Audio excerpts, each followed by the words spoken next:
לעדכונים מהשטח, שנבין איפה אנחנו עומדים, לאן פנינו, הפסקונת כבר חוזר.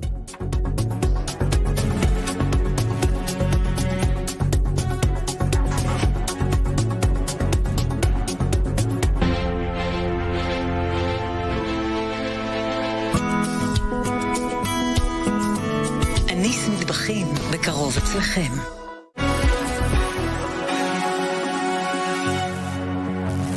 אני בלחץ. נשאר נשימה עמוקה דרך האף, ותוציא באיטיות מהפה. במקרה חירום רפואי מחייגים תמיד 101 למד"א. הפרמדיקים המקצועיים במוקד יענו לך בתוך 2 שניות. 2 שניות? כן, חיים שלי. מד"א מפעיל עבורנו את כל ארגוני הצלה בארץ, בתיאום עם צה"ל, המשטרה, שירותי הכבאות ובתי החולים. יופי, עכשיו נרגעתי. זכרו, מתקשרים תמיד למד"א, 101. מד"א, אתם החיים שלנו. מוקד החירום של ההסתדרות פתוח בעבורכם. גם אם אינכם חברי ההסתדרות, אנחנו כאן בחירום ובשגרה. ההסתדרות, הבית של העובדות והעובדים בישראל. בואו לתרום דם בנקודות מד"א ברחבי הארץ. מנת דם אחת יכולה להציל חיים של 3 אנשים. מד"א, אתם החיים שלנו.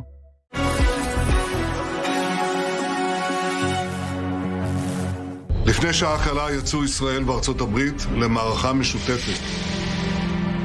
28 בפברואר זכר כיום היסטורי. תכף שפקנו ב7 באוקטובר, שגורלנו בידינו. האיראנים לא מסתירים את זה.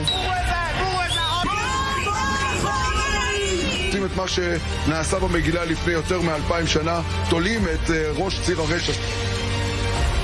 יכולה לספר בינתיים, רק מהדרך לכאן לעמדת השידור שלנו, שהעורף חזק. גורם ישראלי שאנחנו צורכים איתו כעת אומר, חמינאי חוסל. אירוע היסטורי משנה גיאו-אסטרטגית את האזור, את המזרח התיכון. עכשיו, בשידור חי. מנסים להתקרב כמה שיותר. זה התיעוד שאנחנו מקבלים עכשיו מתקיפות בטהרן. ועל פי תקשורת ערבית ואיראנית, פוגעים גם ביכולות ימיות. אנחנו עם הפנים קדימה. התקיפות הישראליות הן אפקטיביות. בשורות טובות שיהיו, השם ישמור את הכוחות שלנו שעכשיו פועלים באוויר, בים וביבשה. רוצים את החדשות תמיד איתכם?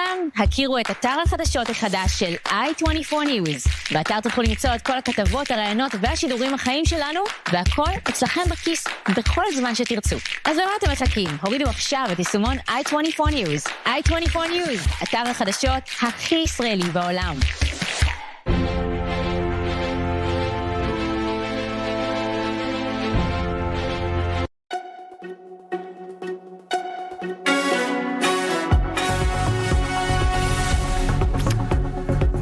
חג